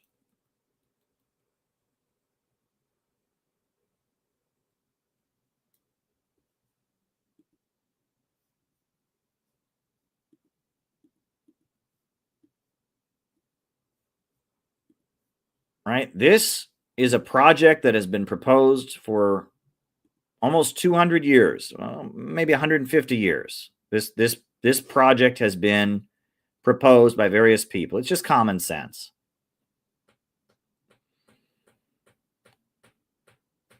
You've got to connect Alaska to Russia.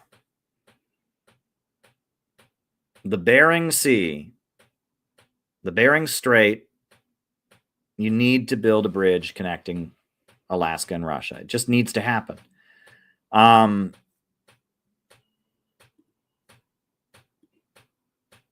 And if you can build a bridge connecting Alaska and Russia, then the economic boom that is happening in the Russian Far East right now, in Vladivostok, that can start trickling into American communities.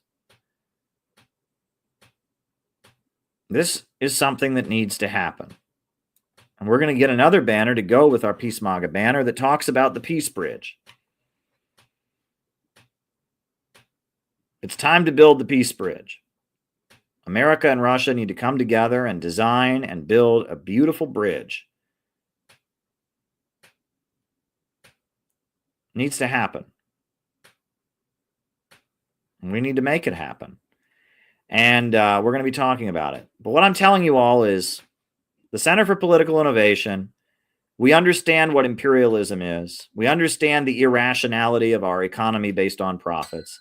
We understand that big bankers and monopolies that want to rule the world are driving us to the brink of a nuclear war. And we understand that we have to do something about it. We have to take responsibility for the future of our country and for the future of the human race. But we also realize that you cannot do that alone. You cannot do it alone. You need to commit to being in an organization. You need to understand that it's not going to be easy. And every day isn't going to be perfect, but it's rewarding and it's worth it. It is worth it to be in an organization. So I will end my opening remarks by showing this video that I made recently, and I will show it again. And then from there, we'll start answering. I'll do the roll call, and then we'll answer people's questions. So here we go. More infrastructure, we need to build up our country. No degrowth, no war in Ukraine. We need to stop all movements toward nuclear war. For my kids, for your kids, for all children in this whole planet. They want to send 17 and 18-year-old poor boys and girls from rural America to go die in a war for Taiwan. Taiwan's a long ways away. I refer to yet another story. And this is a story that any of us who grew up in the Christian tradition or the Jewish tradition or the Islamic tradition probably had hammered into our heads when we were kids. And the story is about a man named Noah. To the movies, and I go downtown. Did I say anything about the Center for Political Innovation? I want to, because these comrades were some of the first out of the gate. When this attack happened, they were first out of the gate. They didn't ask any questions or anything like that. They were the first out of the gate, and not only in words. They began to take actions everywhere they were located. We can see the actions they were involved in, defending the Uhuru 3 and opposed to what the FBI was doing. And the story is that Noah got a message from God that a giant storm was going to come. That storm would be so massive that it would lead to flooding. And so Noah heard this message about a flood, and he started building an ark, started building a ship so that his family and his people would be safe when the flood came. And we want to see peace, not just with North Korea, but with Russia, with China, with many countries around the world. It is outrageous that billions of dollars is being spent on prolonging the war in Ukraine when our people can't get relief in North Carolina. People are left behind in Georgia and North Carolina. They can't get the relief they need.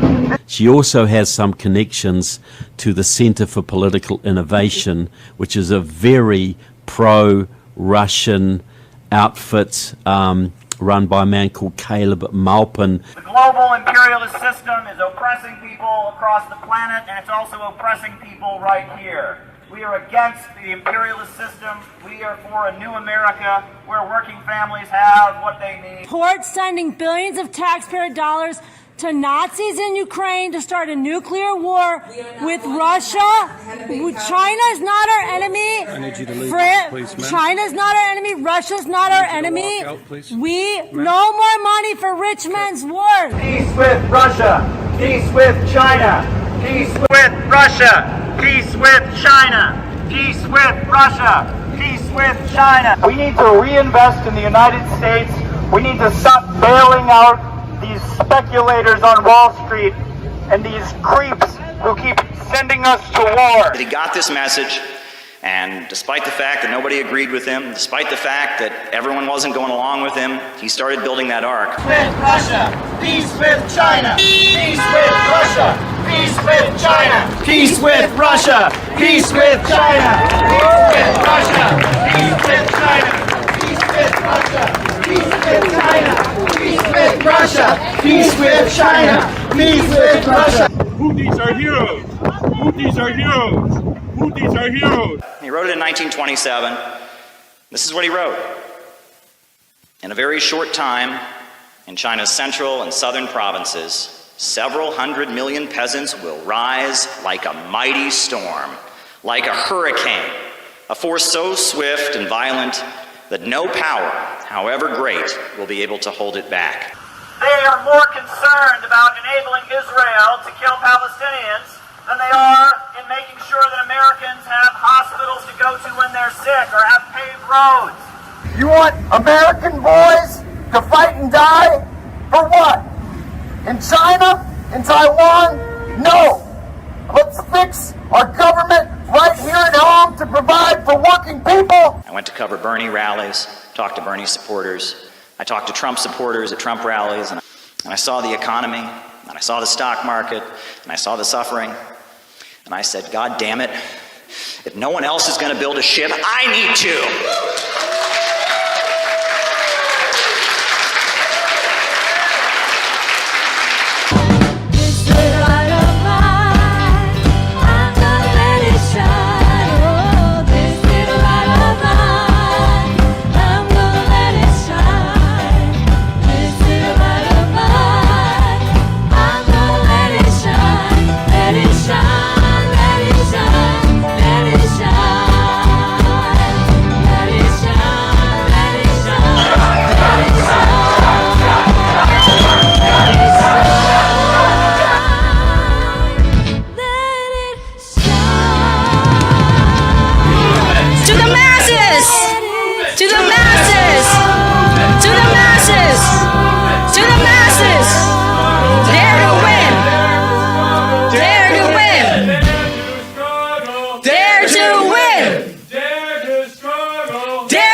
So there you go, folks.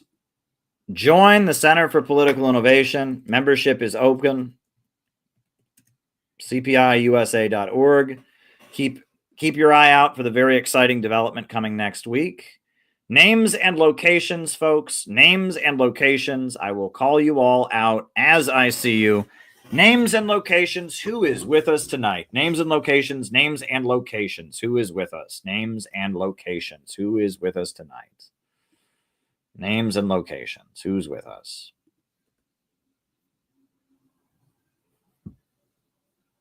Who is with us? All right. Lawrence Johnson in Chicago. Four Oaks. Jenny in Cincinnati. Ryan in Kansas City. Bob in Troy, New York. Chris and Patrick in Maine. Matt in Titusville, Florida. Bobby in Vegas. Chris in Salt Lake City. Rice from Adelaide, Australia. John McCarthy in Chicago. Anthony in Detroit. Jack Dawkins in Pierce, Arizona. British Columbia, Canada. Ed in Kentucky. Ishmael in Los Angeles. South Africa, where they make John Deere tractors. Judy, David, and our little dog Bear in Nevada City. Welcome. Dustin Schlesinger in Cleveland. Luca in Singapore. Hempcar in Wisconsin. Jacob. Matthew in Seymour. Dan in the Los Angeles area. Let's connect if you're in the LA area. I know he's planning an LA meetup soon.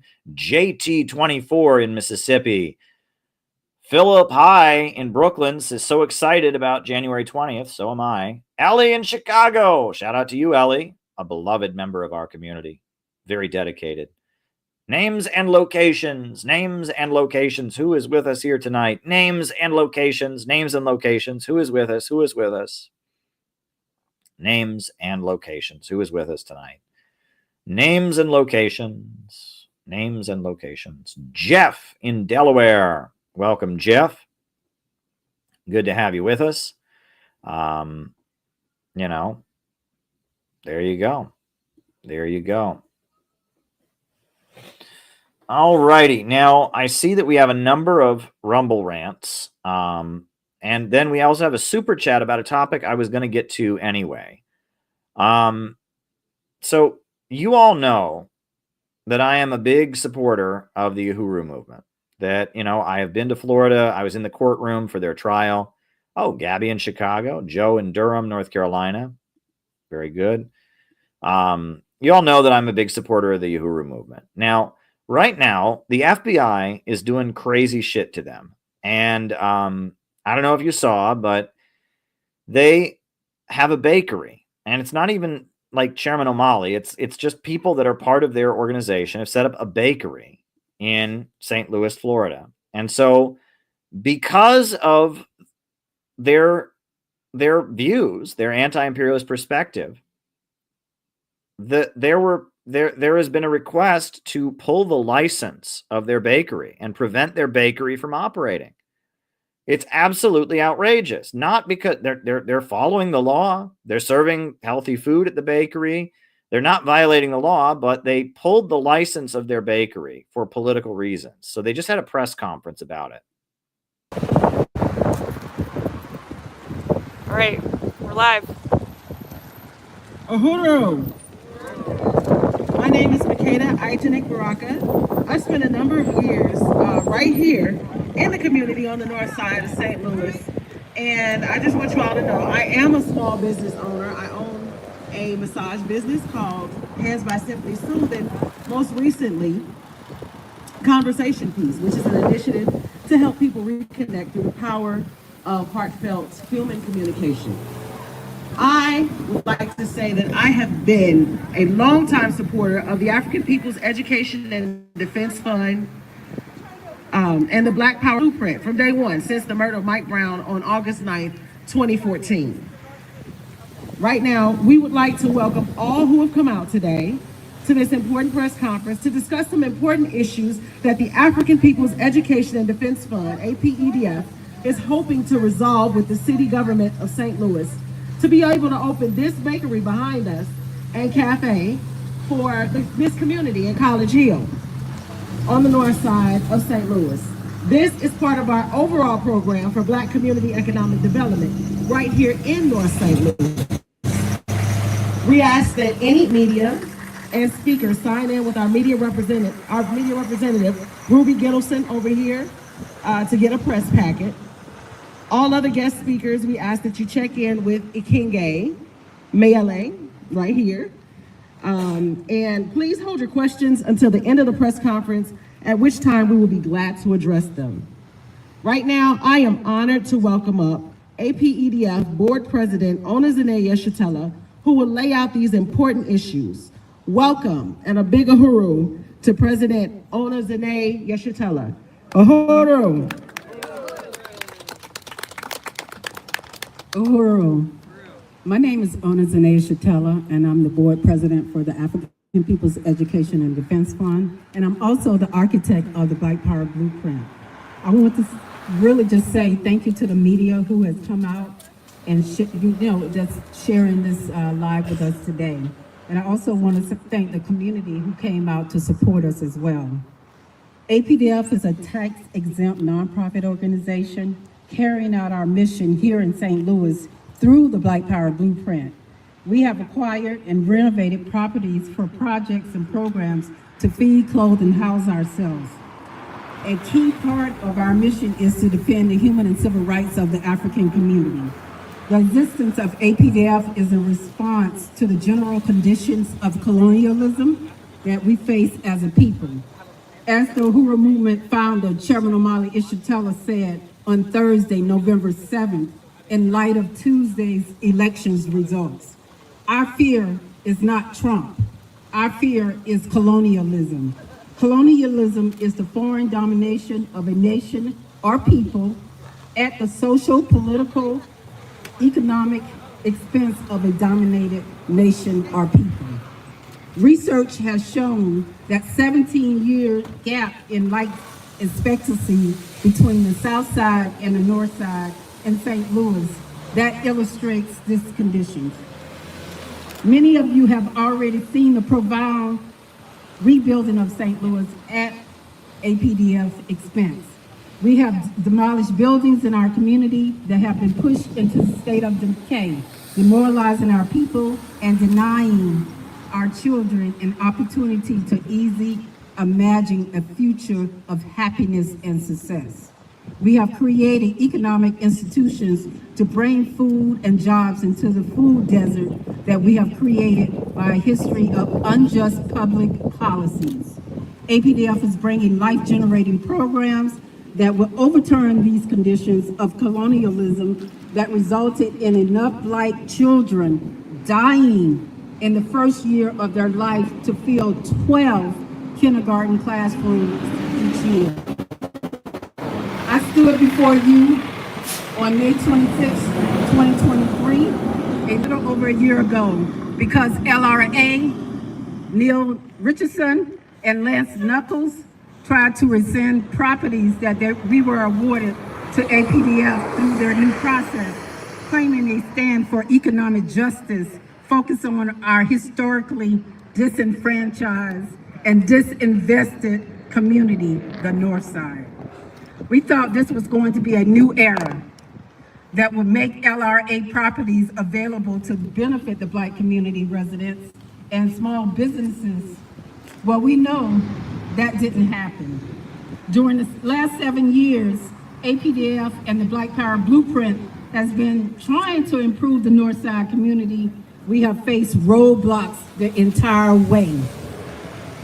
APDF purchased this building at 3719 right behind us on West Florissant for a private Uhuru Bakery and Cafe on Friday, January 26th of 2024 from a private owner.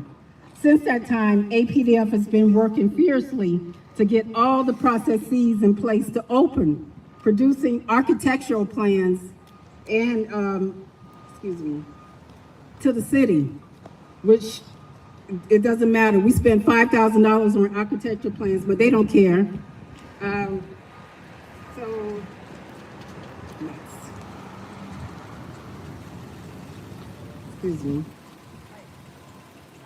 We have been holding events to raise resources with donors. We have begun the process of demoing this building. We are getting our licenses, setting up our website, supporting food vendors, and so much more. But back in June, we found out that we needed a conditional use permit to open a restaurant in a building that has housed a restaurant for the past 22 years. Let me say that again. We have to get a conditional use permit to even open for a restaurant that's been here for 22 years. Meanwhile, we are losing hundreds of dollars daily, paying utilities, paying fines, securing the building, and other expenses. Everyone is asking, why aren't you open? The city has denied our permit even when we followed all of their processes. We had to wait until August of 22nd for a conditional use hearing, where we hope the permit will be approved. For that hearing, there was no letter of opposition to the granting of this permit received by the zoning board. It was from one person, Terry Rose, the alleged president of the so-called neighborhood association. She claimed in her letter of opposition 3 things. 1, and I quote her, Uhuru is a foreign Russian corporation whose president is currently under federal indictment for Russia propaganda charges. APDF is a nonprofit 501c3. I am the president, and I'm not under any indictment, and no board members are under indictment as well.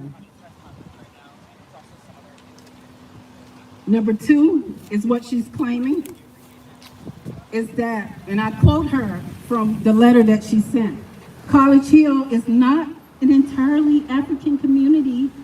Many residents, white and black, have lived and worked together side by side in college here for decades, 30, 40, 50 years, based on a review of the Uhuru flyer that she received, saying that residents feel Uhuru is divisive, which is the Russian government goal, unquote. So I just here to say that APDF mission is to defend the human and civil rights of the African community, and to create jobs and to create programs that speaks to the disparities in healthcare, education, and economic development. So some of the programs that we have created that she is saying that we are divisive is the Black Power Vanguard basketball court right up the street, where we have a safe place for our kids to have basketball and have a safe place to for recreation space. The Gary Brooks Community Garden has given away 1,000 pounds of vegetables for the last 5 years. We have a Aquaba Hall and a Karibo outdoor space that gives people an opportunity to rent at affordable prices, where you can have your birthday party, your wedding, any kind of event. You can come there and have that. We have the One Africa, One Nation Farmers Market, where people who can't afford to have a brick and mortar business, they can come in with us and become incubated through their business. People of all ages and nationalities volunteer in these programs. The conditions faced by this community that these programs are overturning are not divisive, but the opposite. These programs are bringing commerce and prosperity into this community. Terry Rose is the divisive one. And her final point, and I quote, residents do not want buildings made of shipping containers in their neighborhood. Well, even though we are not using shipping containers for this building, shipping containers are being used all over the world as an environmentally stability building solution. This is what a white nationalist, Terry Rose, said from the Neighborhood Association, and what the city of St. Louis united with.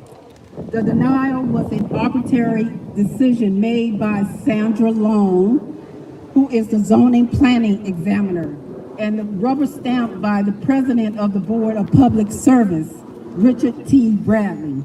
Sandra Long admitted to us that she made a judgment call to recommend the denial, and Robert Bradley told us in person that he didn't even look at our file.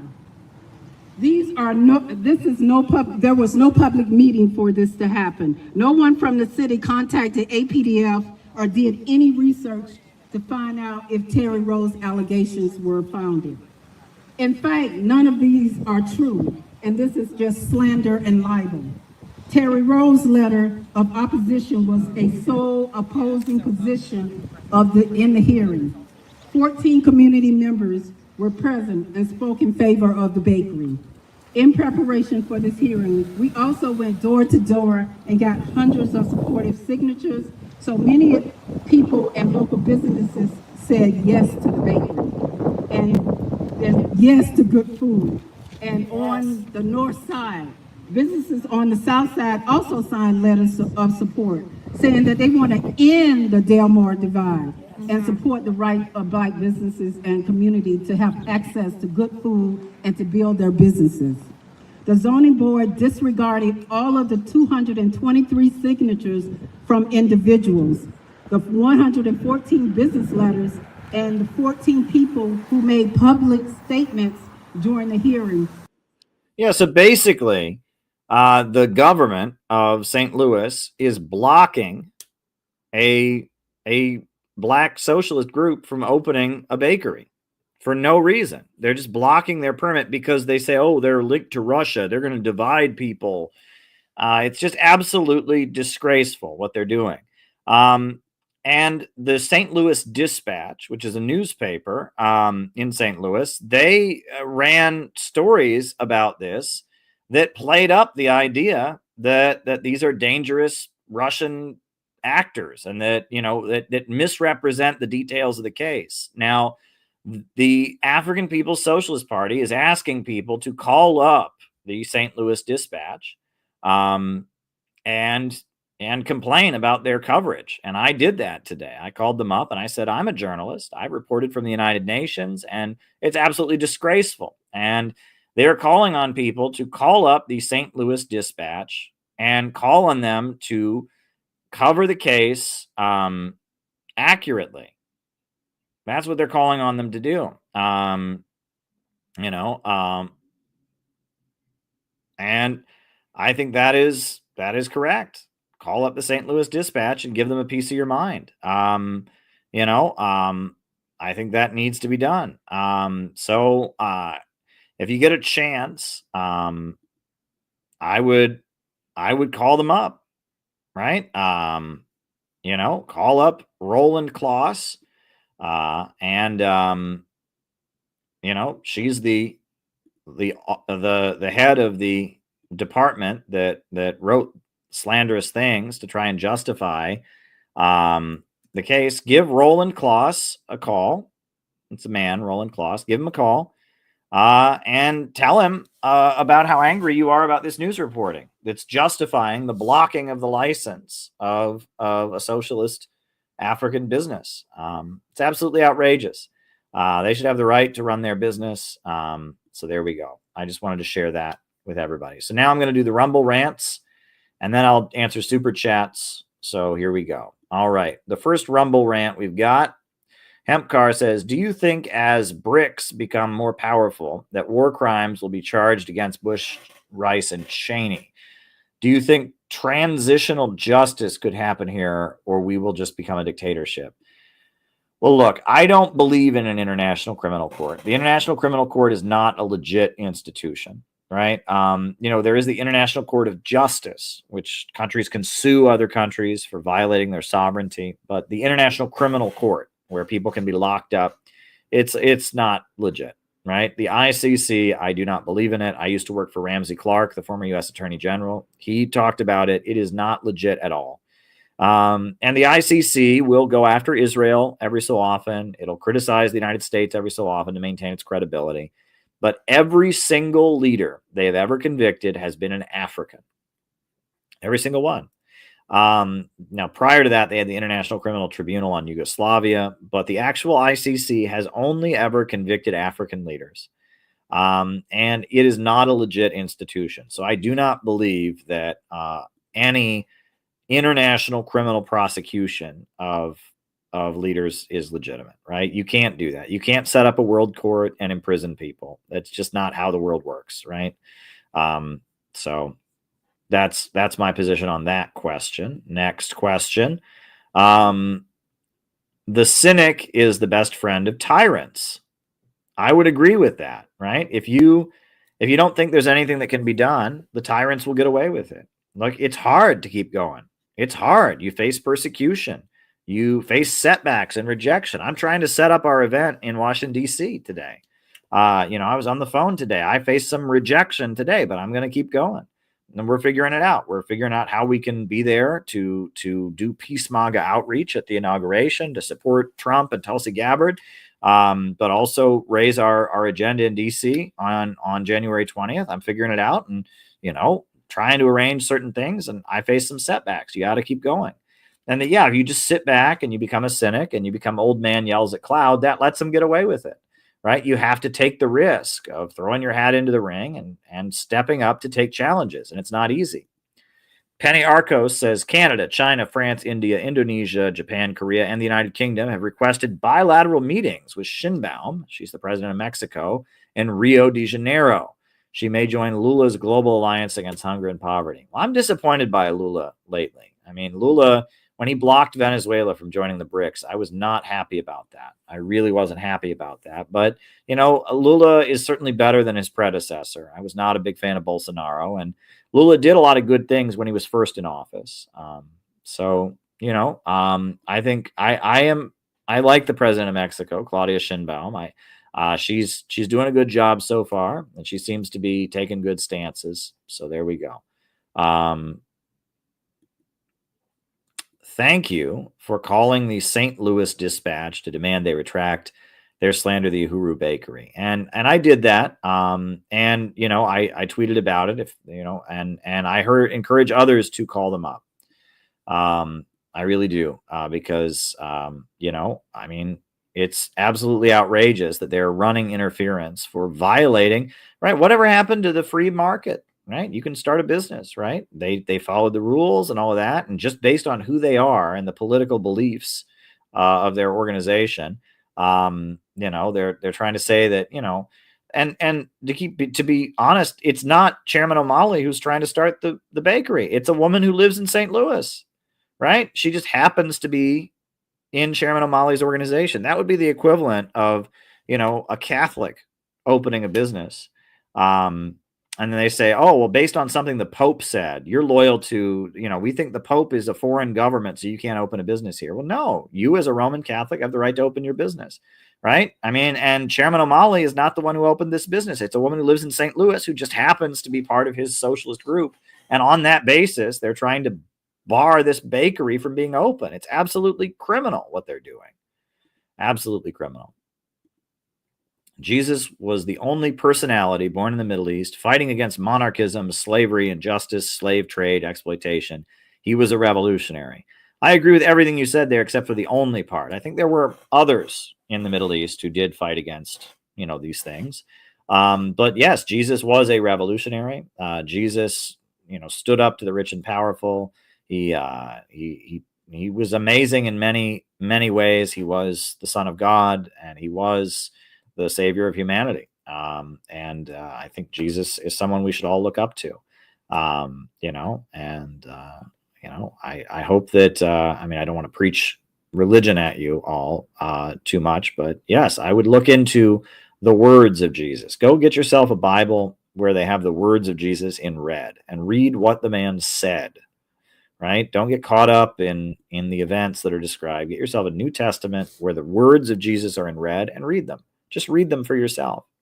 Read what Jesus said. And I challenged in my letter to Bob Avakian, I challenged him. I said, you go and read everything that Jesus said, and you tell me that wasn't a revolutionary. You tell me that wasn't a great revolutionary. That's absolutely what Jesus was in so many ways.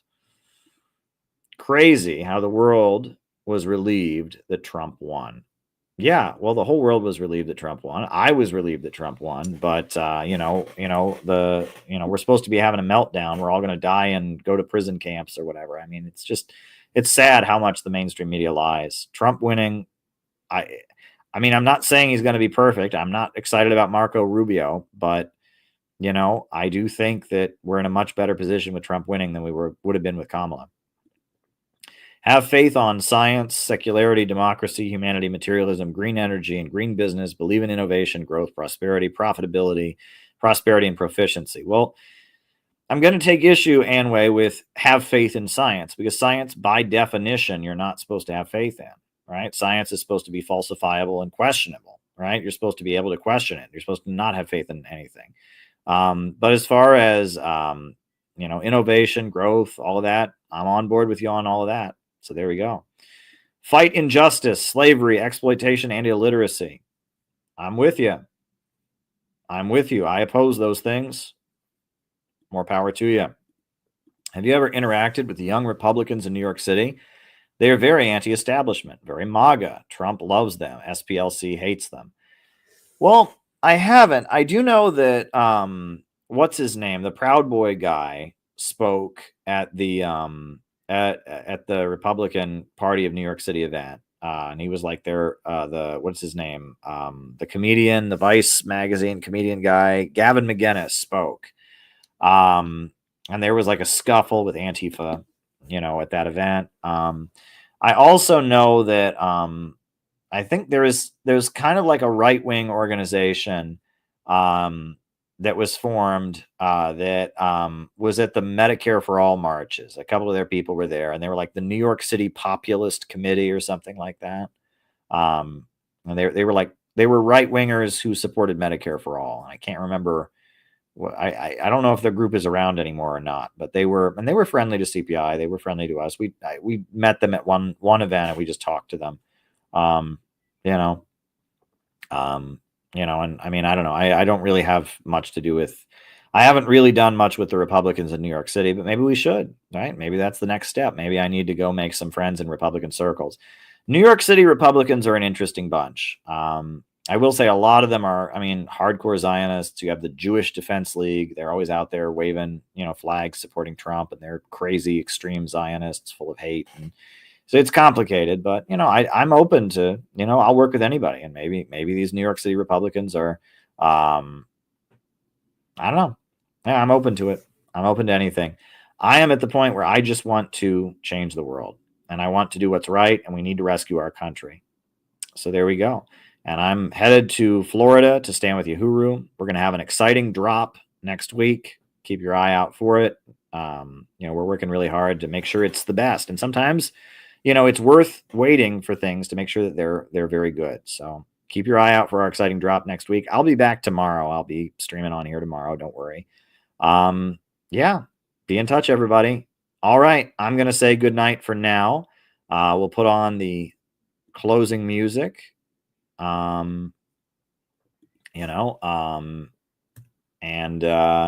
it's been good. Join the Center for Political Innovation. Keep your eye out for our exciting drop coming out next week. Thank you to everyone who works hard and continues to keep this community alive and is going to be part of our exciting mobilizations. Our 90-day plan that we implemented, the first part was getting the website back up. That's happening. The next part was the project that we're almost done with.